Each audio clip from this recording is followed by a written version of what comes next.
வணக்கம். இந்த வீடியோவில் Nifty 50 bank Nifty Sensex mid cap நிஃப்டியோட இன்ட்ராடே லெவல்ஸ் வந்து பார்க்கலாம். ஸோ இன்றைக்கி மோஸ்ட்லி வந்து எல்லோரும் எலெக்ஷனுக்காக போயிருப்பீங்க. எலெக்ஷன்லாம் வந்து முடிச்சுட்டு வந்திருப்பீங்கன்னு நினைக்கிறேன். ஸோ 20ஆம் தேதி பார்த்திங்க அப்படின்னா நமக்கு வந்து ஒரு டோஜி கைண்ட் ஆஃப் கேண்டில் மாதிரி நமக்கு வந்து பிரிண்ட் ஆகிருந்தது. 21ஆம் தேதி இந்த டோஜி கைண்டை வந்து இந்த கேண்டிலை வந்து ஒரு பிரேக் அவுட் கொடுத்த மாதிரி நமக்கு வந்து காமிச்சிருந்தாங்க. இருந்தாலும் நம்ம அனாலிசிஸில் என்ன சொல்லியிருந்தோம் அப்படின்னா வால்யூம் வந்து இல்லாமல் வந்து ஒரு பிரேக் அவுட் அப்படிங்கிறது வந்து நடந்திருக்கு அப்படிங்கிற மாதிரி நம்ம வந்து சொல்லியிருந்தோம். ஸோ அந்த வீடியோ நீங்கள் வந்து பார்த்தீங்க அப்படின்னா ஏன் வந்து மார்க்கெட் நெகட்டிவாக போகுது அப்படிங்கிற ஒரு விஷயங்கள் உங்களுக்கு வந்து புரிஞ்சிருக்கும். ஏன் அப்படின்னா இந்த கேண்டில் வந்து பாசிட்டிவான ஒரு கேண்டில் தான், பிரச்சனை இல்லை. ஆனால் வால்யூம் நம்ம வந்து செக் பண்ணும்போது அந்த இடத்துல பெருசாக நமக்கு வந்து வால்யூம் வந்து சப்போர்ட் வந்து பண்ணலை. ஏன்னா ஒரு ஹையர் ஹை வந்து போகும்போது நமக்கு வந்து வால்யூம் அப்படிங்கிறது வந்து சேர்ந்து வந்து மேலே வந்து போகலை, ரொம்ப கம்மியாக அல்லது வந்து ரொம்ப கம்மியாக வந்து இருந்தது. ஸோ அதன் காரணமாக என்ன நடந்தது, இந்த இடத்துல பார்த்திங்க அப்படின்னா ஒரு நெகட்டிவ் டேவாக வந்து நேற்று வந்து இருந்துச்சு. ஸோ இன்றைக்கி பார்த்திங்க அப்படின்னா நமக்கு வந்து ஒரு கேப் டவுன் வந்து நடந்திருக்கு.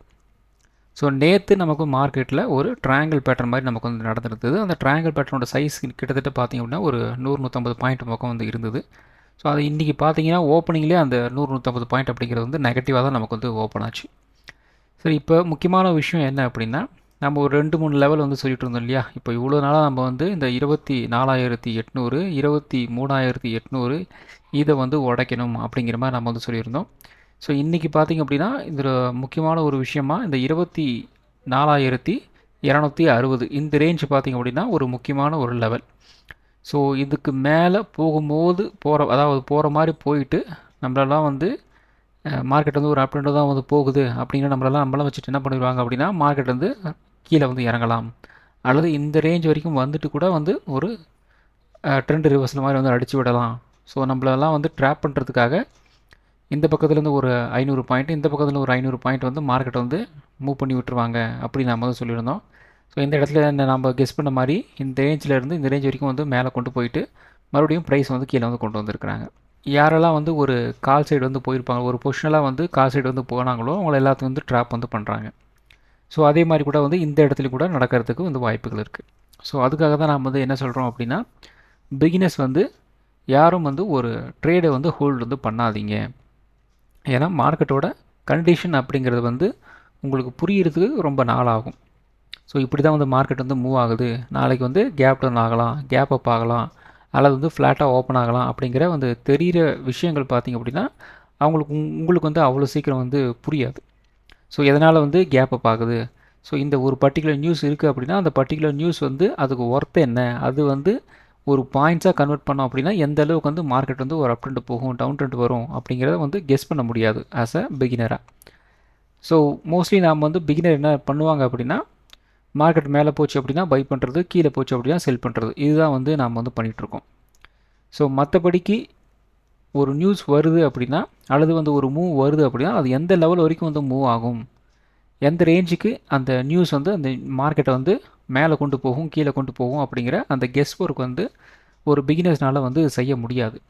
ஸோ அதுக்கு நான் வந்து என்ன சொல்கிறேன் அப்படின்னா மார்க்கெட் ஓப்பன் ஆகட்டும், ஓப்பன் ஆகி கொஞ்சம் வந்து அந்த டைம் வந்து கொடுங்க, அப்போ உங்களுக்கு வந்து ஒரு ஐடியா வந்து கிடச்சிடும். ஸோ இந்த ரேஞ்சில் வரைக்கும் மார்க்கெட்டை சுற்றிக்கிட்டு இருக்குது, அப்போ இன்னையோட சப்போர்ட் அனாலிசிஸ்லாம் வந்து இதுதான்.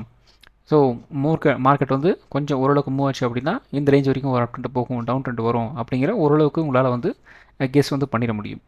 இதுவே நீங்கள் வந்து ஒரு ட்ரேடை வந்து ஹோல்டு வந்து பண்ணிட்டீங்க அப்படின்னா நீங்கள் வந்து ஒரு கால் ஆப்ஷனை ஹோல்டு பண்ணியிருக்கீங்க, மார்க்கெட் வந்து நெகட்டிவாக ஓப்பன் ஆயிடுச்சுன்னு வச்சுக்கோங்க. இப்போ நீங்கள் பண்ணுற அந்த டெக்னிக்கல் அனாலிசிஸ் அப்படி நீங்கள் வந்து விட்டுருவீங்க. நமக்கு வந்து நம்ம என்ட்ரான அந்த ட்ரேட் வந்து ஒரு ப்ராஃபிட் வந்துட்டால் போதும், அல்லது வந்து ஒரு காஸ்ட் வந்துட்டால் போதும் அப்படிங்கிற மென்டாலிட்டி நீங்கள் வந்து சேஞ்ச் ஆயிடுவீங்க. ஸோ இப்போ ஆட்டோமேட்டிக்காக உங்களுக்கு அந்த டெக்னிக்கல் அனாலிசிஸ் நீங்கள் பண்ணி வச்சுருந்தாலும் லெவல்ஸ்லாம் வந்து தெரிஞ்சாலும் அந்த மைண்ட் செட் அங்கே வந்து போய் ஒர்க் ஆகாது. ஸோ அதுக்கு நம்ம என்ன சொல்கிறோம் அப்படின்னா ட்ரேட்ஸை வந்து ஹோல்டு வந்து பண்ணாதீங்க அப்படின்னு நம்ம வந்து சொல்கிறோம். ஸோ நம்ம கொஞ்சம் ஃப்ரெஷ்ஷாக இருந்தோம் அப்படின்னா ஸோ இது வந்து என்ன பண்ணலாம் அப்படிங்கிற ஒரு அனாலிசிஸ் மைண்ட் செட் நமக்கு வந்து இருக்கும். ஆனால் ஏற்கனவே ஒரு ட்ரேடில் உள்ளே போய் உக்காந்துட்டோம் அப்படின்னா அனாலிசிஸ் மைண்ட் செட் அப்படிங்கிறது வந்து வேலை செய்யாது.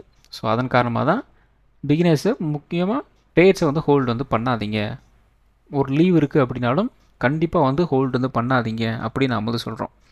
ஸோ இன்டர்மீடியேட்ஸ் அல்லது வந்து எக்ஸ்பீரியன்ஸான ட்ரேடர்ஸ் வந்து அவங்களுக்கு தெரியும் நாம் வந்து என்ன பண்ணுறோம், மார்க்கெட் வந்து எதை நோக்கி வந்து போகுது, எந்த இடத்துல ரிவர்சல் அடிக்கும் அப்படிங்கிறது எல்லாமே வந்து ஓரளவுக்கு அவங்களுக்கு வந்து தெரிஞ்சிருக்கும்.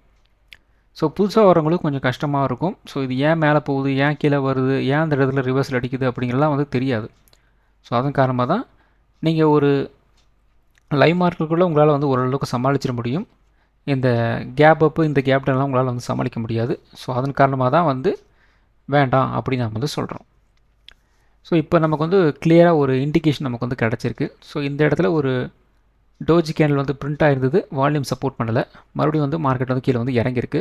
இறங்கினாலும் என்ன நடந்திருக்கு அப்படின்னா, இந்த 24,260 ரேஞ்ச் வந்து இருக்குது இல்லையா, அதை வந்து நல்லா வந்து ஒரு ரிஜெக்ஷன் வந்து பிரிண்ட் வந்து பண்ணியிருக்கிறாங்க. இப்போ டெய்லி டைம் ஃப்ரேமில் நமக்கு அடுத்த ஒரு சப்போர்ட், இமீடியட் சப்போர்ட் அப்படிங்கிறது பார்த்திங்கன்னா இந்த இடத்துல இருக்குது. ஸோ கிட்டத்தட்ட நமக்கு வந்து ஒரு 24,050 கூட வச்சுக்கோங்க. ஸோ அந்த ரேஞ்சில் பார்த்திங்கன்னா நமக்கு வந்து ஒரு சப்போர்ட், இமீடியட் சப்போர்ட் வந்து இருக்குது.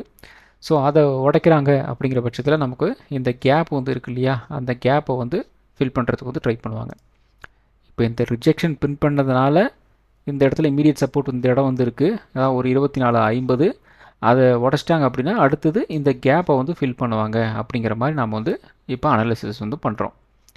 ஸோ இது வந்து ஒரு சினாரியோ தான். ஸோ கன்ஃபார்மாக வந்து இப்படி ஒரு நெகட்டிவாக வந்து மார்க்கெட் மூவ் ஆகிட்டுருக்கு அப்படிங்கிறதுக்காக இப்படி நடக்கணும் அப்படின்ட்டு எந்த விதமான ஒரு அவசியம் வந்து கிடையாது. ஸோ இப்படி ஒரு நெகட்டிவ் போயிட்டுருக்கு அப்படின்னால இப்படி ஒரு வாய்ப்பு இருக்குமோ அப்படிங்கிற மாதிரி நம்ம வந்து சூஸ் வந்து பண்ணுறோம். நெக்ஸ்ட்டு, பை சான்ஸ் நாளைக்கே ஒரு கேப் அப் ஆகிடுது, மறுபடியும் இந்த 24,260க்கு மேலே வந்து ட்ரேட் ஆச்சு அப்படின்னா அப்போ என்ன பண்ணுவீங்க? அப்போது அதுக்கடுத்த ரெசன்ஸ் வந்து எங்கே இருக்குது அப்படிங்கிற மாதிரி நாம் வந்து பார்க்கணும். ஸோ அதுக்கடுத்த ரெசன்ஸ் வந்து எந்த இடத்துல இருக்குது? இந்த இடத்துல வந்து இருக்குது. ஸோ கிட்டத்தட்ட பார்த்திங்க அப்படின்னா ஒரு 24,500 கிட்ட வந்து ஒரு ரெசன்ஸ் வந்து இருக்குது. இப்போ இந்த இடம் நமக்கு வந்து ஒரு ரிஜெக்ஷன் இது பிரிண்ட் பண்ணியிருக்காங்க இல்லையா, இதை உடச்சிட்டு மேலே போனாங்க அப்படின்னா அதுக்கடுத்தது ஒரு இமீடியட் ரெசன்ஸ் அப்படிங்கிறது வந்து ஒரு 24,500 கிட்ட வந்து இருக்குது. ஸோ அதையும் கட் பண்ணுறாங்க, நல்ல வால்யூமோட ஒரு மூவ் வந்து கிடைக்குது அப்படின்னா அதுக்கடுத்த லெவல் ஒரு 24,800 வரைக்கும் கூட வந்து மார்க்கெட் வந்து மூவ் ஆகலாம். ஸோ எல்லாமே வந்து வால்யூம் எந்த அளவுக்கு வந்து சப்போர்ட் பண்ணுது, சப்போர்ட் பண்ணலை அப்படிங்கிறத பொறுத்து தான் இந்த ரேலி வந்து எப்படி வந்து ஒர்க் ஆக போகுது அப்படிங்கிறத நம்மளால் வந்து ஒரு கெஸ் ஒர்க் வந்து பண்ண முடியும். ஸோ அதனால தான் வந்து வால்யூம் வந்து செக் பண்ணுங்கள் அப்படின்னு நம்ம வந்து சொல்கிறோம். வால்யூமை செக் பண்ணுறது வந்து பெரிய விஷயம்லாம் வந்து கிடையாது. இதுக்கு முன்னாடி ஒரு break out and break down நடக்குது அப்படின்னா அந்த பர்டிகுலர் கேண்டில் வந்து நோட் பண்ணுங்கள். அதுக்கு முன்னாடி இருக்கிற வால்யூம்ஸ் எல்லாம் வந்து கம்பேர் வந்து பண்ணுங்கள். ஸோ அந்த பிரேக் அவுட் பிரேக் டவுன் கிடைச்ச கேண்டில் வந்து நல்ல அதிகப்படியான ஒரு வால்யூம் வந்து இருக்குது அப்படின்னா அது வந்து அந்த சஸ்டெயின் ஆகிறதுக்கு வந்து வாய்ப்புகள் இருக்குது. நல்லா கேட்டுங்க, சஸ்டெயின் ஆகிறதுக்கு வாய்ப்புகள் இருக்குன்னு தான் நான் வந்து சொல்கிறேன். அதுலேயும் ஒரு 90% தான் சான்ஸ் இருக்குது, ஒரு 10% வந்து நம்மளை கவுத்து விடுறதுக்கும் வாய்ப்புகள் இருக்குது. ஸோ அது வந்து ஒரு யாராலையும் வந்து கெஸ் ஒர்க் வந்து இந்த கன்ஃபார்மாக வந்து 100% தான் வந்து மூவ் அப்படின்னு நம்ம வந்து சொல்லிட முடியாது. அதனால் ஒரு 90% அப்படிங்கிற மாதிரி நம்ம வந்து வச்சுக்கலாம். 10% நம்ம வந்து அதுக்கும் ரெடியாக வந்து இருக்கணும். ஸோ அதுக்காக தான் சொல்கிறேன், ஒரு 90% வந்து வால்யூம் சப்போர்ட் பண்ணிச்சு அப்படின்னா மார்க்கெட் அதுக்கேற்ற மாதிரி வந்து மூவ் ஆகலாம் அப்படிங்கிற மாதிரி நம்ம வந்து நினச்சிக்கணும். ஒரு 10% சான்ஸும் வந்து இருக்குது. ஸோ அதுக்கேற்ற மாதிரி நம்ம வந்து நம்மளோட ட்ரேட் மூவை நம்ம வந்து ரெடி பண்ணி வந்து வச்சுக்கணும். அதுக்கும் நம்ம வந்து தயாராக இருக்கணும். ஸோ அதுக்காக தான் நம்மளோட வீடியோஸில் அப் ட்ரெண்டு போனால் எந்த ரேஞ்ச் வரைக்கும் போகலாம், டவுன் ட்ரெண்டு போனால் எந்த ரேஞ்ச் வரைக்கும் வந்து வரலாம், அல்லது மார்க்கெட் எங்கேயுமே வந்து மூவ் ஆகலை அப்படின்னா எந்த சப்போர்ட் அண்ட் ரெசிஸ்டன்ஸ் வந்து எது வந்து இருக்கலாம், எதுக்குள்ளே வந்து ட்ரேட் ஆகலாம் முதற்கொண்டு 3 சினாரியோவை நம்ம வந்து சொல்கிறோம். இப்போ ஆட்டோமேட்டிக்காக உங்களுக்கு என்ன நடக்கும், அப் ட்ரெண்டு போச்சு அப்படின்னா ஓகே இந்த லெவல் வரைக்கும் வந்து போகலாம், டவுன் ட்ரெண்ட் வந்துச்சு அப்படின்னா இந்த லெவல் வந்து வரலாம், இல்லை எங்கேயுமே வந்து மூவ் ஆகலை மார்க்கெட்டு இதுக்குள்ளே தான் வந்து இருக்கும் அப்படின்னா அதுக்குள்ளே அந்த பர்டிகுலர் ஸ்ட்ரைக் ப்ரைஸை உங்களால் வந்து சூஸ் பண்ணிக்க முடியும். இதுக்காக தான் நம்ம வந்து இந்த 3 லெவல்ஸையும் உங்களுக்கு வந்து கொடுக்குறோம். ஸோ அடுத்த ஒரு ஒன்றரை ஷார்ட்டு. ஸோ நேற்றே நம்ம வந்து சொல்லியிருந்தோம், ஃபார் த ஃபஸ்ட் டைம் நமக்கு வந்து இந்த புல் பேக் ரேலியில் ஒரு நெகட்டிவான ஒரு டேவாக நமக்கு வந்து இந்த டே வந்து இருந்திருக்கு அப்படின்னு நம்ம வந்து சொல்லியிருந்தோம். ஸோ அது இன்றைக்கும் அப்படியே வந்து கண்டினியூ வந்து ஆயிருக்கு. அது இல்லாமல் இந்த இடத்துல நமக்கு வந்து ஒரு இந்த இடம் பார்த்திங்கன்னா உங்களுக்கு வந்து ஒரு சப்போர்ட் வந்து இருக்குது, ஒரு 24,250 வந்து ஒரு சப்போர்ட் இருக்குது. அதை உடச்சாங்க அப்படின்னாலும் அதுக்கடுத்த லெவல் சப்போர்ட் நோக்கி வந்து மார்க்கெட் நகரும் அப்படின்னு நேற்று வீடியோவில் சொல்லியிருந்தோம். இன்றைக்கி வந்து மார்க்கெட் அதுக்கு கீழே தான் வந்து ஓப்பன் ஆகிருந்தது. ஸோ கிட்டத்தட்ட நமக்கு வந்து ஒரு 24,170 சம்திங் வந்து ஓப்பன் ஆகிருந்தது. ஸோ அது மறுபடியும் ஒரு புல் பேக் மாதிரி வந்து மேலே போய் அது ரிஜெக்ஷன் பிரிண்ட் பண்ணிட்டு மறுபடியும் வந்து கீழே வந்து இறங்கியிருக்கு. ஸோ 1 ஹவர் சார்ட்டை பொறுத்த வரைக்கும் இமீடியட் சப்போர்ட் அப்படிங்கிறது வந்து ஒரு 24,100 அப்படிங்கிற ரேஞ்சில் வந்து இருக்குது. இமீடியட் ரெசிஸ்டன்ஸ் பார்த்திங்க அப்படின்னா 24,250 வந்து இருக்குது. ஸோ இதுக்கு மேலே பார்த்தீங்கன்னா நமக்கு வந்து சின்னதாக ஒரு கேப் வந்து இருக்குது. ஸோ அந்த கேப்பை வந்து நாளைக்கு ஃபில் பண்ணலாம். அல்லது வந்து இந்த இடத்துல பெரிய கேப் இருக்கு இல்லையா, அந்த கேப் கூட நாளைக்கு வந்து ஃபில் வந்து பண்ணுறதுக்கு வாய்ப்புகள் இருக்குது. ஸோ மார்க்கெட்டோட கண்டிஷனை பொறுத்து தான் மேலே இருக்கிற கேப்பை ஃபில் பண்ண போகிறாங்களா அல்லது வந்து கீழே இருக்கிற அந்த கேப்பை வந்து ஃபில் பண்ண போகிறாங்களா அப்படிங்கிறதான் வந்து பார்க்க முடியும். ஸோ முடிஞ்ச அளவுக்கு வந்து கேப் வந்து அந்தந்த டைம்லேயே வந்து கேப் ஃபில் பண்ணணும் அப்படிங்கிற எந்த விதமான அவசியம் வந்து கிடையாது. அதுலேயும் நல்லா வந்து நோட் பண்ணி வச்சுக்கோங்க. கேப் ஃபில் பண்ணும், ஆனால் அதுக்கெல்லாம் டைமிங் எல்லாம் சொல்ல முடியாது. ஸோ மிகப்பெரிய ஒரு ட்ரேடர் என்ன பண்ணலாம் அப்படின்னா, இல்லை எனக்கு இந்த கேப் வந்து ஃபில் பண்ணி ஆகணும் அப்படிங்கிற மாதிரி மனசு வச்சாதான் பயங்கரமாக ஒரு செல்லிங் அடித்து விடுவாங்க. இந்த இடத்துல அவர் வந்து பை பண்ண ஆரம்பிச்சிருவார். அப்போ ஆட்டோமேட்டிக்காக ப்ரைஸ் இந்த இடத்துல என்ன நடக்கும், ஒரு ஹேமர் கேண்டலோ அல்லது வந்து ஒரு ட்ரெண்ட் ரிவர்சல் கேண்டலோ இந்த இடத்துல வந்து கொடுக்க ஆரம்பிச்சிருவாங்க. அதுக்கப்புறம் அங்கேருந்து ஸோ இந்த இடத்துல நம்ம வந்து ஒரு ட்ரெண்ட் ரிவர்சல் கேண்டில் வந்து பிரிண்ட் ஆகிடுச்சு அப்படின்னு நாம் பண்ணிட்டு பின்னாடியே போய் ஒரு பையிங் போட ஆரம்பிச்சிருவோம். அப்போ ஆட்டோமேட்டிக்காக ப்ரைஸ் வந்து இங்கேருந்து அப்படியே வந்து மேலே போக ஆரம்பிச்சிடும். ஸோ இப்படி தான் வந்து மார்க்கெட்டோட அந்த சென்டிமெண்ட் அப்படிங்கிறது வந்து ஒர்க் ஆகுது. ஸோ அடுத்தது பார்த்திங்க அப்படின்னா 50 மினிட் சார்ட்டு. இந்த 50 மினிட் சார்ட்டில் நமக்கு வந்து இந்த ஒரு அப் ட்ரெண்ட் அப்படிங்கிறது இந்த ரேஞ்சில் வந்து நமக்கு வந்து போயிட்டு இருந்தது. ஸோ கிட்டத்தட்ட பார்த்திங்க அப்படின்னா ஒரு 4-5 தடவை நமக்கு வந்து இந்த ட்ரெண்ட் லைனில் வந்து சப்போர்ட் வந்து எடுத்துகிட்டு இருந்தாங்க. அண்ட் ஃபைனலி இந்த இடத்துல ஒரு 5வது டைம் இந்த ட்ரெண்ட் லைன்லேருந்து உடச்சிட்டு வந்து கீழே வந்துட்டு மறுபடியும் இந்த ட்ரெண்ட் லைனுக்குள்ளே வந்து போகலை. டே ஃபுல்லாக வந்து இதுக்குள்ளே வந்து ட்ரேட் ஆகி முடிஞ்சிருந்தது. நமக்கு வந்து ஒரு ட்ரையாங்கல் பேட்டர்னாக வந்து ட்ரேட் ஆகி வந்து முடிஞ்சிருந்தது. இன்றைக்கி அந்த ட்ரையாங்கல் பேட்டர்னோட ஒரு எக்ஸ்டெண்டட் வெர்ஷன் மாதிரி வந்து கீழே வந்து இறங்கி ஒரு கேப்டன் மாதிரி போயிட்டு இன்றைக்கும் பார்த்திங்க அப்படின்னா கைண்ட் ஆஃப் ஒரு ட்ரையாங்கல் பேட்டர்ன் மாதிரி தான் வந்து ட்ரேட் ஆகி வந்து முடிஞ்சிருக்கு. ஸோ இப்போ பார்த்திங்க அப்படின்னா இந்த ஒரு 2-3 டேஸாக நமக்கு வந்து இந்த சேனலுக்குள்ளே வந்து ட்ரேட் ஆகிட்டு இருந்தது இல்லையா. இப்போ பார்த்திங்க அப்படின்னா அதே வந்து ஒரு டவுன் சைட் ஒரு சேனல் மாதிரி வந்து அப்படியே வந்து ட்ரேட் ஆகிட்டு இருக்கு. அப்போது இந்த இடத்துல எப்படி வந்து கண்டினியூ ஆயிடுச்சு. ஸோ இப்படி மேலே போய் கீழே வந்து இப்படி வந்து மூவ் ஆகிட்டு இருந்தது இல்லையா. அப்போது இந்த சேனல் படி வந்து அப்படியே வந்து நடக்கிறதுக்கும் வாய்ப்புகள் இருக்குது இல்லையா. அப்போது இந்த இடத்துல இருந்து கீழே இறங்கி புல் பேக் போச்சு, கீழே இறங்கி புல் பேக் போயிருக்கு, மறுபடியும் நாளைக்கு கீழே இறங்கி புல் பேக் வந்து வரலாம். இப்படியே இது வந்து கண்டினியூ வந்து ஆகலாம். ஸோ இது வந்து ஒரு சினாரியோவாக நாம் வந்து கன்சிடர் வந்து பண்ணிக்கணும். ஏன் அப்படின்னா ஏற்கனவே இந்த நிஃப்டி 50 இப்படி ஒரு மூவ் வந்து நமக்கு வந்து நடந்தது. அதே மாதிரி மூவ் டவுன் சைடும் நமக்கு வந்து நடக்கிறதுக்கு வாய்ப்புகள் இருக்குது. ஸோ அப்படி நாம் வந்து அனலிசிஸை நம்ம வந்து கொண்டு போகணும். அப்போ டவுன் சைடு அப்படிங்கிறப்ப இப்படி வந்து ஒரு மூவ் வந்து கொடுக்கறதுக்கு வாய்ப்புகள் இருக்குது. ஸோ அதுக்கு நமக்கு இந்த ரெசன்ஸ் ட்ரெண்ட் லைன் வந்து போயிட்டுருக்கு இல்லையா, அதை வந்து உடைக்கக்கூடாது. அப்படி உடைக்கலை அப்படின்னா நாளைக்கு என்ன நடக்கலாம், இந்த ரேஞ்சில் வந்து ஒரு ரிஜெக்ஷன் மூவ்மெண்ட்டு இப்படி வந்து கீழே வந்து இறங்கலாம். அப்படி இல்லை அப்படின்னா ஸ்ட்ரைட்டாக நாளைக்கு கேப் டவுன் கூட வந்து ஓப்பன் ஆகலாம். ஸோ 2 விதமான வாய்ப்புகளும் வந்து இருக்குது. ஸோ இருந்தாலும் இந்த இடத்துல ஒரு ரிஜெக்ஷன் பிரிமிட்டு மறுபடியும் கீழே இறங்குச்சு அப்படின்னா இது வரைக்கும் வந்து கீழே இறங்கலாம். இந்த ட்ரெண்ட் லைன் சப்போர்ட் வந்து போயிட்டுருக்கு இல்லையா, அந்த ட்ரெண்ட் லைன் சப்போர்ட்டை வந்து டச் பண்ணுறதுக்கு வாய்ப்புகள் இருக்குது. ஸோ இப்படி தான் நம்ம வந்து அதுக்கடுத்த லெவலை பற்றி நாம் வந்து யோசிக்கணும். ஸோ இப்போ ஒரு 24,150 பக்கம் வந்து ட்ரேட் ஆகிட்டுருக்கு. அடுத்தது நியர்பை ஒரு சப்போர்ட் எங்கேயாவது இருக்கா அப்படின்னு பார்க்கணும். அப்படி பார்த்தோம் அப்படின்னா இந்த இடத்துல இருக்குது. ஸோ கிட்டத்தட்ட நமக்கு வந்து ஒரு 23,900 அப்படிங்கிற ரேஞ்சில் வந்து இருக்குது. ஏன்னா இந்த இடம் பார்த்திங்க அப்படின்னா உங்களுக்கு வந்து ஒரு சப்போர்ட் வந்து இருந்தது. இப்போ இந்த இடம் பார்த்திங்கன்னா உங்களுக்கு வந்து சப்போர்ட் இருக்குது 24,100. ஸோ அதை உடச்சாங்க அப்படின்னா அதுக்கடுத்த ஒரு சப்போர்ட் எங்கே இருக்குது அப்படின்னா இந்த இடத்துல இருக்குது ஒரு 23,900. ஸோ இந்த கேப்பும் வந்து நமக்கு ஃபில்அப் கூட ஆகிறதுக்கு வாய்ப்புகள் இருக்குது. ஸோ வெயிட் பண்ணி வந்து பார்க்கலாம். ஆனால் அதுக்கு இந்த ட்ரெண்ட் லைன் வந்து உடைக்கக்கூடாது. அப்படி உடச்சாங்க அப்படின்னா என்ன நடக்கலாம், இந்த இடத்துல ஒரு கேப் இருக்கு இல்லையா, அந்த கேப்பை வந்து ஃபில் பண்ணுறதுக்கு போயிடுவாங்க. ஸோ அடுத்தது பார்த்திங்க அப்படின்னா 5 மினிட் சார்ட்டு. ஸோ இந்த 5 மினிட் சார்ட்டில் நமக்கு அகெயின் ஒரு ட்ரையாங்கிள் பேட்டர்ன் தான் வந்து ஃபார்ம் வந்து ஆகிட்டுருக்கு. ஃபுல் வந்து இன்னும் கண்டினியூ வந்து அதாவது ஒரு கம்ப்ளீட் அப்படிங்கிற மாதிரி வந்து இன்னும் ஆகலை. ஏன் அப்படின்னா இந்த இடத்துல நம்ம வந்து ஒரு ட்ரெண்ட் லைன் வரைஞ்சோம் அப்படின்னா இன்னும் அந்த ட்ரேடிங் விண்டோ அப்படிங்கிறது வந்து இந்த இடத்துல வந்து இருக்குது. ஃபஸ்ட்டு ப்ரையாரிட்டி நாளைக்கு என்ன நடக்கலாம் அப்படின்னா ப்ரைஸ் வந்து இப்படி வந்து மூவ் ஆகலாம். கொஞ்சம் கொஞ்சமாக வந்து இப்படி வந்து மூவ் ஆகிறதுக்கு வந்து வாய்ப்புகள் இருக்குது. அப்போது நாளை 5 மினிட் சார்ட்டை பொறுத்த வரைக்கும் ஒரு சப்போர்ட் ஏரியா ஒரு 24,140 அப்படிங்கிறது ஒரு சப்போர்ட் ஏரியாவாக வந்து இருக்குது. ரெசிஸ்டன்ஸ் பார்த்திங்க அப்படின்னா இந்த ட்ரெண்ட் லைன் ரெசிஸ்டன்ஸ் வந்து போயிட்டுருக்கு இல்லையா ஒரு ஸ்லோப். ஸோ இது வந்து ஒரு ரெசிஸ்டன்ஸாக நாளைக்கு வந்து அமையலாம். ஸோ இது வந்து ஒரு ஃபஸ்ட்டு ப்ரையாரிட்டி. மார்க்கெட் எங்கேயுமே வந்து மூவ் ஆகலை அப்படிங்கிற பட்சத்தில் இப்படி வந்து நடக்கிறதுக்கு வந்து வாய்ப்புகள் இருக்குது. இப்போ செகண்ட் ப்ரையாரிட்டி இது வந்து ஒரு நெகட்டிவ் ட்ரெண்ட் அப்படிங்கிறது வந்து இப்போ வந்து கண்டினியூ வந்து ஆகிட்டுருக்கு இல்லையா. அப்போது இதை வந்து உடச்சிட்டாங்க அப்படின்னா என்ன நடக்கலாம், இப்படி வந்துட்டு ஒரு புல் பேக் கிடச்சிட்டு மறுபடியும் இப்படி வந்து மூவ் ஆகலாம். அப்போது நமக்கு ஒரு 24,100 உடச்சாங்க அப்படின்னா அதுக்கு அடுத்தது இன்னொரு 100 பாயிண்ட் வந்து மூவ் ஆகிறதுக்கு வந்து வாய்ப்புகள் இருக்குது. அப்போ மினிமம் ஒரு 24,000 வரைக்கும் வந்து மூவ் ஆகிறதுக்கு வாய்ப்புகள் இருக்குது. இது பார்த்தீங்கன்னா டவுன் சைடில் இருக்கிற ஒரு சினாரியோ. இதே வந்து அப் ட்ரெண்ட் மார்க்கெட் வந்து ஒரு புல் பேக் வந்து போகுது அப்படிங்கிற மாதிரி இருந்துச்சு அப்படின்னா என்ன நடக்கலாம், இந்த இடத்துல ஒரு பிரேக் அவுட் கிடச்சி ஒரு ரீட்ரேஸ் எடுத்துகிட்டு மறுபடியும் இப்படி வந்து ஒரு மூவ் கொடுக்கறதுக்கு வாய்ப்புகள் இருக்குது. அப்போது ஒரு அப் ட்ரெண்ட் வந்து போச்சு அப்படின்னா இந்த இடத்துல இந்த கேப் இருக்கு இல்லையா, அந்த கேப்பை வந்து ஃபில் வந்து பண்ணுவாங்க. அப்போ ஒரு 24,350 வரைக்கும் வந்து மூவ் ஆகிறதுக்கு வாய்ப்புகள் இருக்குது. ஸோ அடுத்தது நிஃப்டி 50. ஸோ நிஃப்டி 50ல் நம்ம வந்து நேற்று என்ன சொல்லியிருந்தோம், ஒரு 24,300 ரெசன்ஸ்ன்னு சொல்லியிருந்தோம், அதை சப்போர்ட்டுன்னு சொல்லியிருந்தோம். அதுக்கு கீழே தான் வந்து மார்க்கெட் வந்து ஓப்பன் ஆயிருந்தது. ஸோ இந்த ரேஞ்சை வந்து உடச்சாங்க அப்படின்னா குறைந்தபட்சம் நமக்கு வந்து ஒரு 24,200 24,150 வரைக்கும் வந்து கீழே இறங்கலாம்னு சொல்லியிருந்தோம். அந்த லெவலில் வந்து இன்றைக்கி அச்சீவ் வந்து பண்ணியிருக்கிறாங்க. ஸோ ப்ரைஸ் வந்து இந்த இந்த ரேஞ்சில் ஒரு சப்போர்ட் ஒரு ரேஞ்ச் மோடில் வந்து ட்ரேடாக வந்து முடிஞ்சிருக்கு. ஒரு ட்ரையாங்கிள் பேட்டர்னாக வந்து கன்வெர்ட்டாக வந்து ஆயிருக்கு.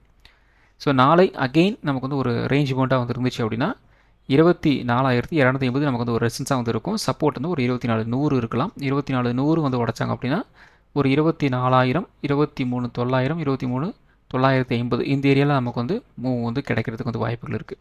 24,250 நமக்கு வந்து ஒரு பிரேக் அவுட் வந்து கிடச்சிது அப்படின்னா நல்ல வால்யூமோட ஒரு 24,350, 24,400 இந்த ரேஞ்ச் வரைக்கும் ஒரு அப் அண்ட் போகிறதுக்கு வந்து வாய்ப்புகள் இருக்குது. Bank Nifty. So bank Nifty நல்லாவே வந்து ஒரு டம்மு வந்து கொடுத்துருக்கு. ஸோ நம்ம வந்து ஒரு 57,000 சப்போர்ட்னு சொல்லியிருந்தோம். அதுக்கு கீழே தான் வந்து மார்க்கெட் அது ஓப்பன் ஆயிருந்தது. ஸோ கிட்டத்தட்ட பார்த்திங்கன்னா ஒரு 56,600 கிட்ட வந்து மார்க்கெட் ஓப்பன் ஆயிருந்தது. சின்னதாக ஒரு புல் பேக் அப்படிங்கிறது போனது. ஆனாலும் பெருசாக வந்து அந்த புல் பேக் வந்து அந்த நேத்தோட அந்த க்ளோசிங் கிட்ட போய் வந்து டச் வந்து பண்ணலை. ஒரு லெவல் வரைக்கும் போயிட்டு மறுபடியும் பார்த்திங்க அப்படின்னா ப்ரைஸ் வந்து கீழே வந்து இறங்கியிருக்கு. அது நியர்லி ஒரு 56,800 வரைக்கும் போயிட்டு ரிஜெக்ஷன் பின் பண்ணிட்டு மறுபடியும் வந்து கீழே வந்து இறங்கிட்டாங்க. ஸோ நியர்லி இன்னையோட லோ பார்த்திங்க அப்படின்னா ஒரு 56,300 பக்கம் வந்து கீழே வந்து இறங்கியிருந்தாங்க. ஸோ கிட்டத்தட்ட ஒரு 500 பாயிண்ட் நல்ல மூவ் வந்து நம்மளுக்கு வந்து கிடச்சிருக்கும். ஸோ நாளை நமக்கு வந்து ஒரு ரேஞ்ச் மவுண்ட்டாக வந்து இருந்துச்சு அப்படின்னா ஒரு 56,600 வந்து ரெசன்ஸாக வந்து இருக்கும். சப்போர்ட் வந்து ஒரு 56,200 வந்து இருக்கலாம். 56,200 உடச்சாங்க அப்படின்னா குறைந்தபட்சம் ஒரு 56,000, 55,800 இந்த ரேஞ்ச் வரைக்கும் வந்து கீழே இறங்குறதுக்கு வந்து வாய்ப்புகள் இருக்குது. 56,600 உடச்சாங்க அப்படின்னா குறைந்தபட்சம் ஒரு 56,900, 57,000 வரைக்கும் ஒரு அப் ட்ரெண்ட் போகிறதுக்கு வந்து வாய்ப்புகள் இருக்குது. ஸோ அடுத்தது பார்த்திங்க அப்படின்னா சென்செக்ஸ். ஸோ சென்செக்ஸும் பார்த்திங்கன்னா நமக்கு வந்து அகெயின் ஒரு டவுன் மூவ் ப்ளஸ் ஒரு ட்ரையாங்கிள் பேட்டர்ன் தான் வந்து நடந்து வந்து முடிச்சிருக்கு. நம்ம என்ன சொல்லியிருந்தோம், ஒரு 78,200 இந்த லெவலில் வந்து உடச்சாங்க அப்படின்னா குறைந்தபட்சம் ஒரு 77,800 வரைக்கும் வந்து கீழே இறங்குறதுக்கு வந்து வாய்ப்புகள் இருக்குன்னு சொல்லியிருந்தோம். 77,600 வரைக்குமே கூட வந்து மார்க்கெட் வந்து கீழே வந்து இறங்கியிருக்கு. ஸோ நாளை நமக்கு வந்து ஒரு ரேஞ்ச் மவுண்ட்டாக வந்து இருந்துச்சு அப்படின்னா 78,000 நமக்கு வந்து ஒரு ரெசிஸ்டன்ஸாக வந்து இருக்கும். 77,600 நமக்கு வந்து ஒரு சப்போர்ட்டாக வந்து இருக்கிறதுக்கு வந்து வாய்ப்புகள் இருக்குது. இந்த 76,600 உடச்சாங்க அப்படின்னா குறைந்தபட்சம் ஒரு 77,200, 77,000 வரைக்கும் வந்து கீழே இறங்குறதுக்கு வந்து வாய்ப்புகள் இருக்குது. அதே மாதிரி அப் ட்ரெண்ட் ஒரு 78,000 நமக்கு வந்து ஒரு பிரேக் அவுட் வந்து ஆச்சு அப்படின்னா ஒரு 78,500 வரைக்கும் ஒரு அப் ட்ரெண்ட் போகிறதுக்கு வந்து வாய்ப்புகள் இருக்குது. அடுத்தது பார்த்திங்க அப்படின்னா mid cap Nifty. So mid cap Nifty சுத்தமாக ஒன்றுமே வந்து இல்லை. ஒரு 50 பாயிண்ட்டுக்குள்ளே தான் வந்து ட்ரேடாகி வந்து முடிஞ்சிருக்கு. 13,900 சப்போர்ட்னு சொல்லியிருந்தோம். அதுக்கு கீழே வந்து மார்க்கெட் ஓப்பன் ஆனதுனால 13,900 ரெசிஸ்டன்ஸாக வந்து மாறிடுச்சு. ஸோ அந்த 13,900 வந்து ஒரு பிரேக் அவுட் நம்மளால் வந்து கொடுக்கவே முடியல. டே ஃபுல்லாக அதுக்கு கீழே தான் வந்து ட்ரேடாக வந்து முடிஞ்சிருக்கு. ஈவன் நமக்கு வந்து ஒரு 13,800 வரைக்கும் கூட வந்து போகலை. ஸோ கிட்டத்தட்ட நமக்கு வந்து ஒரு இன்னையோட ஓப்பனிங் கேண்டல் லோ இருக்கு இல்லையா, அதுதான் வந்து இன்றைக்கோட லோவாக வந்து இருந்தது. ஒரு 13,850 வந்து இருந்தது. அது அப்படியே வந்து மெயின்டைன் ஆயிடுச்சு.